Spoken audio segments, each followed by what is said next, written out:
আমার কামলিওয়ালা নবীর উপর দরুদ শরীফ আদায় করার মানসে আমরা যারা উপস্থিত হয়ে গেলাম, দালাইলুল খায়রাত শরীফের মধ্যে হযরত মুহাম্মদ ইবনে সুলাইমান জাযুলি রাহমাতুল্লাহি আলাইহি তিনি বয়ান করতে লাগলেন, আসমাউ সালাতা আহলে মুহাব্বতি ওয়া আ'রিফুহুম। আমি রাসূল যারা আমি রাসূলকে সালাম দিচ্ছেন, যারা আমি রাসূলকে স্মরণ করছেন, যারা আমি রাসূলের তারিফ করছেন, যারা আমি রাসূলের উপর দরুদ প্রেরণ করছেন, আমি রাসূল তাদেরকে শুনতে পাই নয়, বরং আমার রাসূল শুধু শুনতে পাই তাই নয়, ওয়া আ'রিফুহুম, আমি তাদেরকে চিনি, আমি তাদেরকে চিনি, আমি তাদেরকে চিনি। কাল কিয়ামতের ময়দানের মধ্যে আমরা আপনারা যখন উঠব, এই দরুদ শরীফের হাদিয়া এই মাহফিলে উপস্থিত হওয়া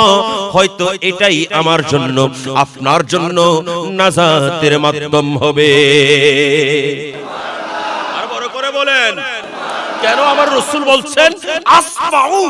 আসমাউ, আমি শুনি, সালাতা আহলে মুহাব্বতি, যারা আমি রাসূলকে ভালোবাসে, আমি রাসূলকে যারা মুহাব্বত করে আমি রাসূলকে সালাম দিচ্ছেন, আমি রাসূলের উপর দরুদ পড়ছেন, আমি রাসূল শুনতে পাই, আমি রাসূল শুনতে পাই, আমি রাসূল শুনতে পাই নয়, বরং আমি রাসূল তাদেরকে চিনিও।